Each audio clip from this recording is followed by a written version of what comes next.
Частину траси Київ-Одеса до Білої Церкви відремонтують вже до кінця цього року. Про це заявив прем'єр-міністр Володимир Гройсман під час перевірки стану доріг на Київщині. За його словами, в Україні вже 2/3 автошляхів відповідають європейським стандартам.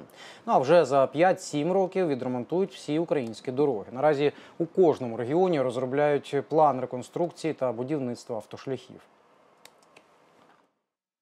Ми не маємо завершувати, ми маємо завершувати ділянки і продовжувати робити дороги по всій території нашої країни.